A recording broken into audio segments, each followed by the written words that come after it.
Hey, what's up, everybody, and welcome back for another episode of E2KGn30, our weekly news podcast covering large chunks of news across the gaming sphere, the industry, the culture, new releases, all sorts of stuff. Brought to you in 30 minutes or less, or as quickly as we can get it to you. So joining me tonight, it is the other bearded one from our network, Mr. Osiris Prime. How you doing, Prime? I'm doing good, thank you. Cool. So let's go ahead and get right to it and chunk out the stuff that is in the news blender. Prime, you're up first with a informative story about E3 press conferences. Yeah, so EA, I think it was at the beginning of the week, or maybe even late last week, they had dropped their day and time for their E3 press conference. So I figured we'd go through. There's a few, there's like 3 of the companies so far that have stamped their date there for E3. So EA, E3's press conference is going to be on Saturday, June 9th at 2 p.m. Eastern, and that'll be 11 a.m. Pacific and 1 o'clock Central, which would be for me. And then their big EA Play event, which is their public event, it will actually be through June 9th through the 11th, June 11th, where you can go and play all the games that they're going to announce that day and throughout the E3 event. Then we have Bethesda, who is on Sunday, June 10th at 6:30 Pacific time, 9:30 Eastern and 8:30 Central. So we'll hear from Bethesda and see what they got going, which I always thought was kind of weird. Microsoft will be going Sunday also on the 10th at 1 p.m. Pacific, 4 Eastern, 3 o'clock Central time. So we got those 3 so far, and hopefully we'll hear for some more in the future. So up next, it looks like we have some Fortnite issues, possibly, maybe? Yeah, so I caught this news earlier today over on PC Gamer, and at the time, the article was named, Fortnite remains offline because of database trouble, no ETA on its return. However, as of very recently ago, the article is now titled, Fortnite is back, but 50v50 is delayed. Epic says sorry with some free stuff. So Fortnite was down earlier today, and apparently from a bit of scrambling.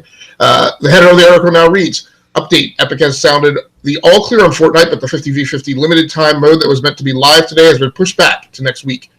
As a way of apology for all the trouble, the studio will hand out some freebies to players. A free troll stash llama in Save the World, in a back bling gift in Battle Royale this weekend, and then next week a pack of Battle Stars for Battle Royale players and seasonal gold for Save the World players. A detailed post-mortem of what went wrong and how Epic will hopefully avoid this kind of show in the future is also on the way. All of that sounded like Klingon to me. Prime, you're up next with the news about the Xbox One backwards compatibility releases from this week. Yes, so I have back compat and OG back compat, and then some enhancements that are coming for the Xbox One X. And I'll just give a couple of games real quick here. For the enhanced games, these are coming from the 360. We got Portal 2, Gears of War 2, and some others we'll talk about here in a minute. And then as far as the OG original Xbox, I'll just give a couple here. We have Morrowind, which I'm excited for, and Jade Empire, and a few others here that we'll talk about. Looks like we have some more gaming content coming up for Destiny 2, it looks like.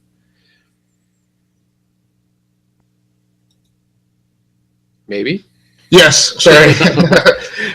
We're going so fast that I missed the kick to me. Great Scott, where am I? Over on Rock, Paper, Shotgun, earlier this week, was reported Warmind is Destiny 2's second expansion out on the 8th of May. This person wrote in the first person, which janks me up. So the top of the article reads, I keep saying I'll return to Destiny 2 in posts like this one, that author being Mr. Matt Cox over on Rock, Paper, Shotgun. Then reneging on that. For realsies, though, this time I will. Bungie have let loose the name and date for the second expansion for Destiny 2. It's called Warmind, and you can start shooting at it on May 8th. Those are the only details we're getting for now, though in non-expansion related news, Bungie have another development roadmap for your eyeballs. Season 3 kicks off with the expansion and adds private matches to the Crucible. Season 4 starts in September when Bungie says they'll start toying around with randomized weapons. Are we back to more news about we'll get back around to some Xbox enhanced and backwards compatibility news. But first, let's talk a little bit about one of 2017's gems, Ghost Recon Wildlands. Yes, so Ghost Recon Wildlands will be doing a little crossover, a little comic book action kind of a deal here with Splinter Cell. So we'll have a little bit of Sam Fisher coming to the game with the original voice actor, Mr. Michael Ironside. So I think that's pretty exciting for a lot of people. I think he was he played by Keith or Sutherland maybe in the last game or a couple of games ago? I forgot. I know that the voice actor had changed, but I know a lot of people were upset about that. Excuse me. I think for Blacklist, I believe, was the last full game. This will be just kind of a mission you'll be able to play with Sam Fisher, and there'll be some extra content that you'll get in game for like just aesthetic stuff. So you get the little goggles, the night vision goggles, and some gun skins and stuff like that. So that's pretty cool. I thought that was pretty interesting. Maybe more to come on Splinter Cell. We'll see. But let's head over back to Xbox Land, Xbox support for another enhanced game that we're going to be talking about here.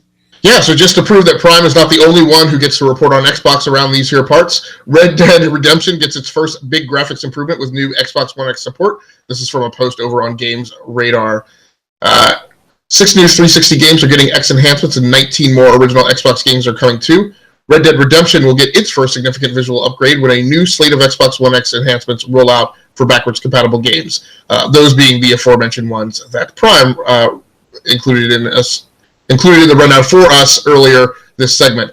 Microsoft revealed in a new episode of the company's official Inside Xbox program that a set of 6 games received new features for the 4K-ready console today, while also confirming that a fresh selection of original Xbox games are on the way to Xbox One backwards compatibility. But the real specific news here is about Red Dead Redemption.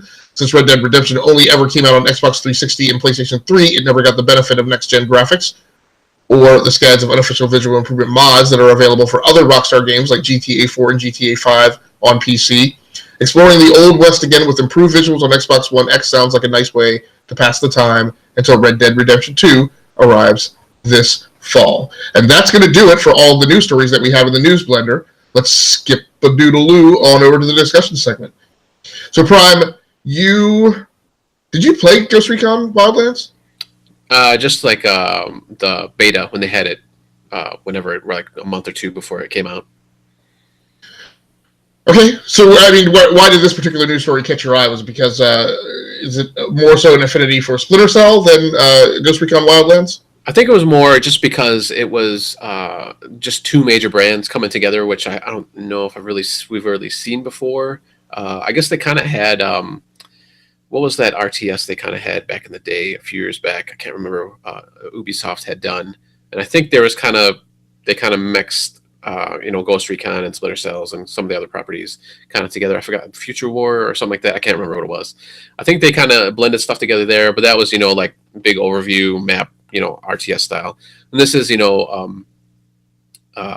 only a single mission, yeah, but still I thought it was kind of cool. Kind of those, we're both kind of comic book guys, you get those crossovers in comics, where it's kind of a big deal. They kind of make of it. Sometimes it, works, sometimes it doesn't, but I know Ghost Recon has had some pretty good DLC. They had the Predator one. They've had other just DLC coming out, these last few months and actually past year. So I just thought it was kind of a cool thing that they're going to do this. And like I said, maybe it's pointing to, some more Splinter Cell stuff coming out, maybe E3, like a full game or something. So they're just kind of wetting people's whistles with this announcement. Yeah, I mean, I've heard that has been brought up. A lot of people are clamoring for another Splinter Cell iteration because it's been quite some time and it's a beloved franchise. The thing that's most interesting to me is, gotta hand it to Ubisoft, and I've written with kind of about a hat tip to Ubisoft this week. Have yet to post it, but in my perusings of Far Cry 5, which we discussed on the Enough to Keep Going discussion show earlier this week. Please check that out on the channel. Plug. So, and I'm really impressed by Far Cry 5, particularly because I'm a person who has stayed away from that franchise really since the first chapter, right? Really since the original, which was done by Crytek. This Far Cry has brought me back, and I also played Assassin's Creed, which was probably so Assassin's Creed Origins last holiday season and Far Cry 5 now have been two of the games that have really hooked me. I don't know. I mean, close to what Destiny has done, and it's really impressive. What's really impressive to me is I'm starting to maybe think I'll qualify this as a nascent thought, and then maybe we'll pick at it some more and talk about it on a later show. But I'm starting to think that Ubisoft is able to stake a claim to being the most persistent, tenacious of the big publishers, right? With properties, right? They've plugged away at Rainbow Six Siege. I didn't think Ghost Recon Wildlands was that big of a hit last year. Lots of Ubisoft games land with a lot of fanfare right before they drop, and then all goes silent shortly thereafter. So from my perspective, I question why you would invest in bringing Sam Fisher to Ghost Recon Wildlands, but that seems to not be part of Ubisoft's criteria. So once again, good on them for just doing something for the love of game and for the fans, and putting something in there for the people that are playing it. Yeah, I wonder if this is like I said, it's just a single mission, and maybe this will kind of lead into his next game. I mean, I can kind of see that. Maybe it's just kind of weird. It's just one mission. It's not it's not like a whole DLC pack or expansion or anything. So just a little weird, I guess, kind of a thing too, that they do something like this. And yeah, Ubisoft's been pretty good lately. Yeah, I think probably Assassin's Creed is probably like their biggest hit, and that like you said, it dropped, but this actually kept going, and you keep hearing people talk about it. So, and kind of the other ones like Wildlands and what was that fighting one? Oh, man, I'm blanking on everything tonight. I can't remember what the kind of the fighting game one is, where you just hit a few times and you can kill the guy. But that one kind of was like built up and it came out and it was like, okay, it's kind of good. But then they've kept iterating on it. So are you talking about For Honor? For Honor, yeah, right, yeah, exactly. So another thing that I find curious about this whole thing is probably a thought that I just lost. So no, it also there's a question that is often begged, which is, why in the world is the Tom Clancy stuff not in a shared universe? Right. So this would be an absolutely awesome time to take Rainbow Six, Ghost Recon, and Splinter Cell. I guess Splinter Cell is technically not. Splinter Cell is not a no. Splinter Cell is Tom Clancy branded. Yeah. So it used to be. I don't know if it still is. Yeah. So I mean, what an awesome thing to pull off after the huge success of Rainbow Six Siege. So let's talk about these Xbox One enhanced games and backwards compatibility that dropped this week. I never played Red Dead. That's why I included that one in the rundown, because it creates... We have this argument that always flares up of, why is somebody doing a remaster? Everybody's already played that game. Nobody wants to play it again, which I always think is the worst sort of ego, because of course there are tons of people who want to play a game again, or who, for me, didn't play it the last time around. So, well, can I break in real quick? Yeah, right here. They say that until it comes to a game that they like, and then they're like, oh yeah, I want to I want to. That's the whole thing I always find funny, especially on the podcast that I listen to. They're like, hey, yeah, this is garbage, and this this is dumb. Oh, but I want to see Mass Effect redone or something like that. So right. I just find it funny. So anything on the list that specifically that you saw that you're interested in coming around to either get into the first time around or the second time around? As far as the enhanced ones, yeah, I definitely want to get back into Red Dead. I did actually start it, and I probably got like maybe a third of the way into. But yeah, I'd like to go back and that was a beautiful game even back on the 360. So it's going to be interesting to see what the enhancements are going to bring. And then Darksiders, once again, I started it. I only played a really small bit of Darksiders, so I'd like to get back into that. And I'm pretty sure I still have the disc. Now, you're a big Skyrim fan. Are you planning on going back to check out Elder Scrolls? Yes, the OG one. Yeah, for the OG games. Yeah, I definitely want to go back and play Morrowind. Supposedly, that's like out of the 3 that have been released: Morrowind, Oblivion, and Skyrim.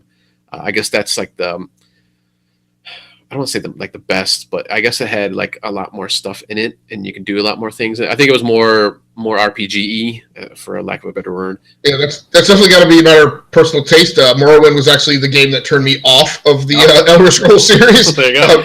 I didn't get near Oblivion with a 10-foot pole because like Morrowind to me was just like hours and hours of walking around. So no, but it'll be interesting. I know people are fans of it. I'm personally planning on. So I had SSX3 on the. I had a number of SSX games, both on the PlayStation 2, and then I think I had one variant on the original Xbox. I played those games a ton, so I would love to check those out, even if I don't think that one's enhanced. And of course, Panzer Dragoon is tightly woven into my DNA, coming from the Sega system where that game originally appeared. The first game of that franchise originally appeared. In fact, it was when I bought my Sega Saturn, and I reference this story a lot, but when I bought my Sega Saturn, watching the introductory sequence of the original Panzer Dragoon on a 32-bit system, that was the game that actually caused me to put the controller down, stop what I was doing, pick up the phone and call my brother and tell him that 32-bit makes 16-bit look like Pong. So anything else in the enhanced or non-enhanced list that you're looking to get into? Yeah, on the original one, I definitely want to play Jade Empire, because that was supposed to be a really good Bioware game back in the day. Maybe KOTOR 2, Knights of the Old Republic 2. I still haven't played the first one, so I want to try to get back. And I don't know if the first one's back compatible. I'm assuming it is, but I'll have to check back on that. And then Jedi Academy, because I really love that game. So it'd be interesting to see how it handles on the Xbox, just because when I played it originally, it was on the PC. So yeah, so one of the few games that I've actually powered through and completed from beginning to end. And I think I played on the light side. One question, and I think they did do Knights of the Old Republic. I think they did that in earlier backwards compatibility release pack. I'm also looking forward to Republic Commando, which I still played today on PC, but I feel like it plays very clunky on PC because it's not smoothed out. Like, quite frankly, like today's modern GPUs and high-res monitors and all that are really like too fast for that game, and it's supposed to be a little more deliberate and not as twitchy. So I'm hoping they tune it in backwards compat. The really speculative question that I have that I wanted to ask you was, so part of this is Battlefront and Battlefront 2, and I'm assuming you know better than I do. Maybe DBQ knows, and I can ask him on Tuesday as well, but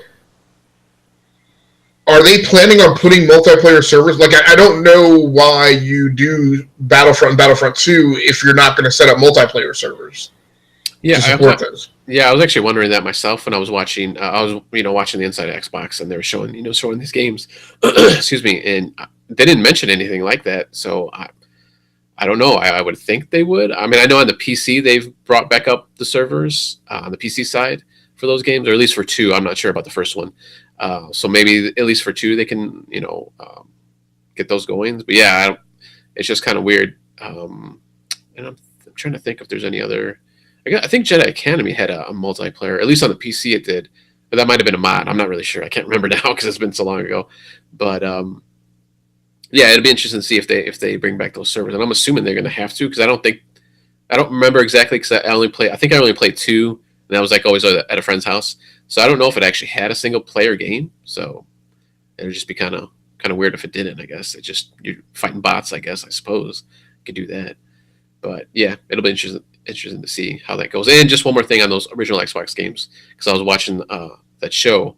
They actually they enhance them a little bit, I guess, at least graphically. They kind of clean it up so it's not as murky and muddy, like on a HD screen. So there is a little bit of enhancements on these original Xbox games. So there's that to look forward to also, at least graphically.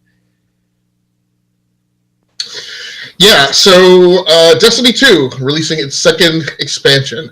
Much like writer Matt Cox, who wrote the article that we quoted at the top of the half hour, I played Destiny and Destiny 2. In fact, DBQ and I played some multiplayer OG Destiny on the PlayStation 4 earlier this week. I like that franchise. Again, writing about Far Cry this week, I mentioned that Destiny 2, the Destiny franchise to me just mechanically is a great feeling shooter. I still don't really care about the things people don't like from a community perspective. And it seems like this expansion is targeted at addressing some of the vocally outspoken. There's a heavy emphasis on adding some content to Crucible matches. I never play Crucible still to this day. I think I played like once, but across Destiny and Destiny 2. Maybe a total of 3 matches. I played some Crucible matches with a specific crew that I hang out with and play multiplayer with on PlayStation, but it's not my general bag. So good for everyone else. There's a mention of increasing weapons randomization to make things feel a little more unique.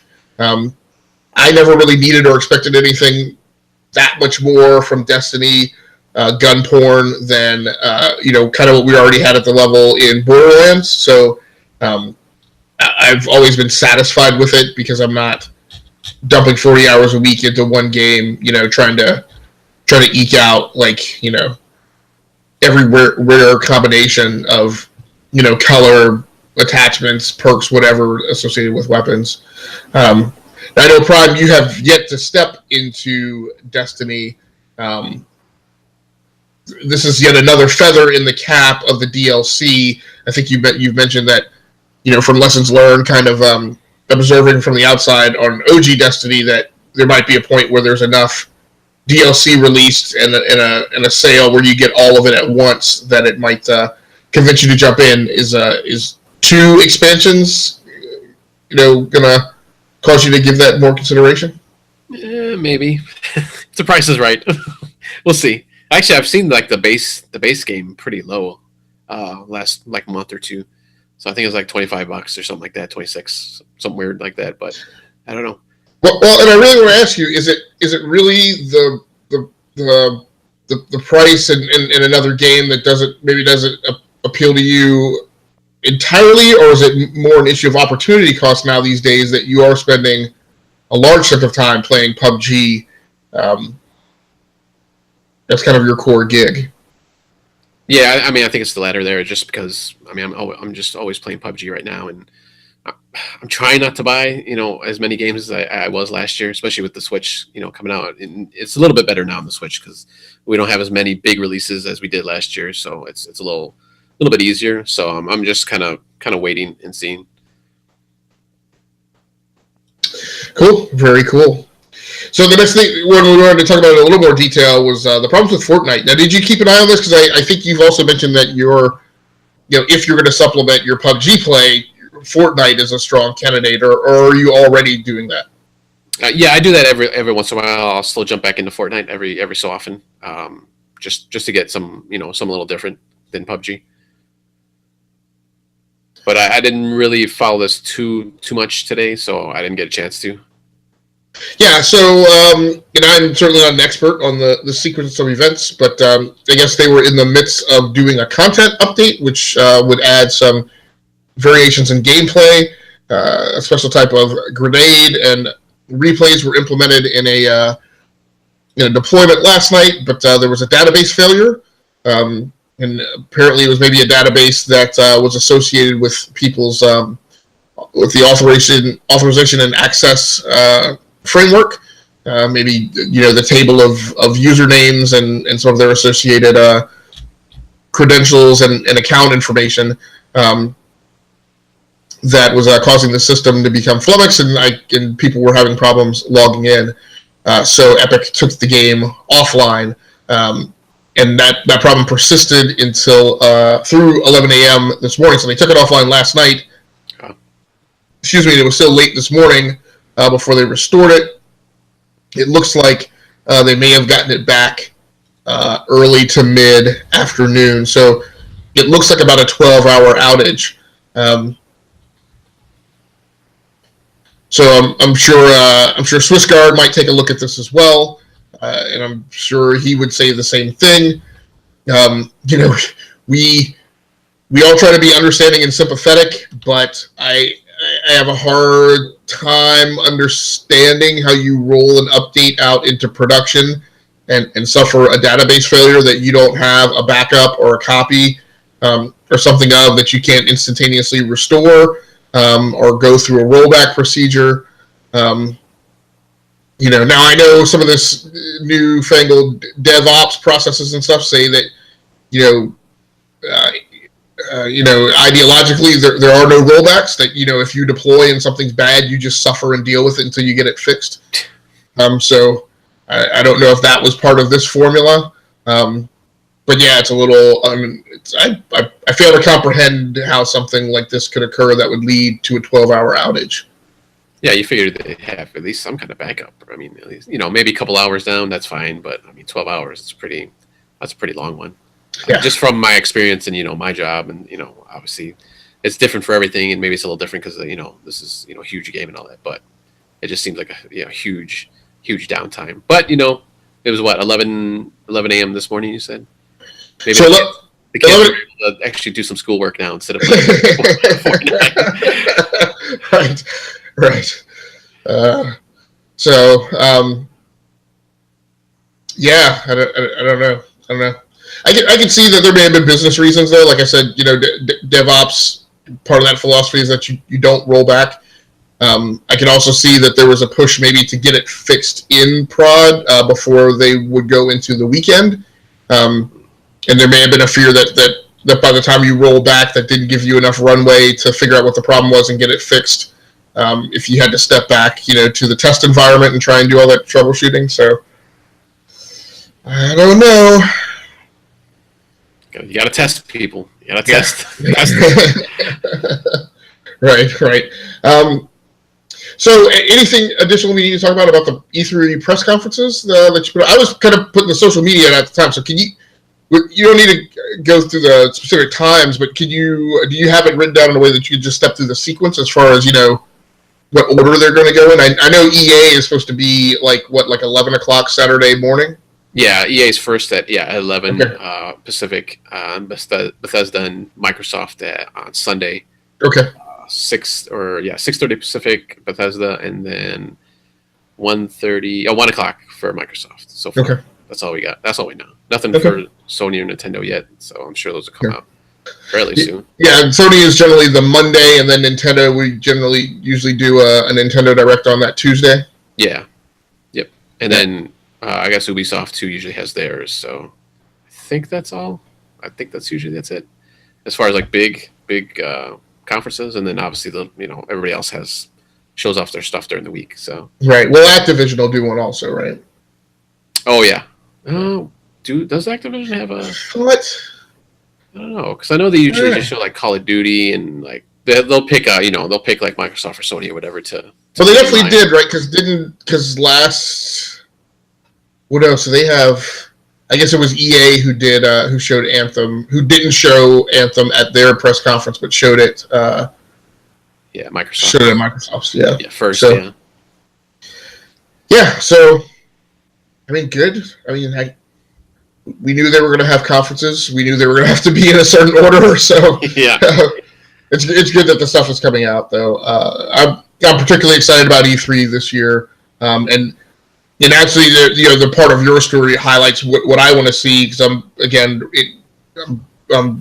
coiling myself up to write this post on my own blog, which is, what I want to see most out of E3 this year is I want to see the publishers hold, the focus of everyone's attention this year. So I'm much more interested to see what Ubisoft, EA, and Activision have planned, particularly in the wake of some of the things that like EA and others walked back last year, and see how they kind of poise themselves to recover for that at E3 2018.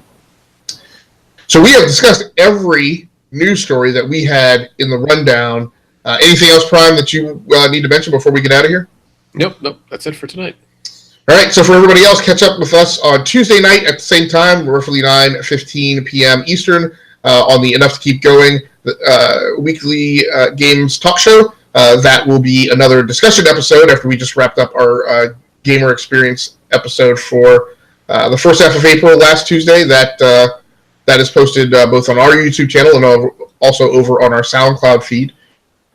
Tuesday night, I think, not settled, but I think we'll be talking a little more, expanding on last week's conversation about retro gaming versus newfangled stuff that we're looking at, such as virtual reality. So on behalf of Osiris Prime, myself, and the E2KG Network, this has been Agasicles Stamas from GearWorks.com and the E2KG Network channel on YouTube. That's going to do it for us for E2KGn30, episode 38 for the week ending 13 April 2018. Thanks so much for joining us, and we will see you guys again next week. We're out of here.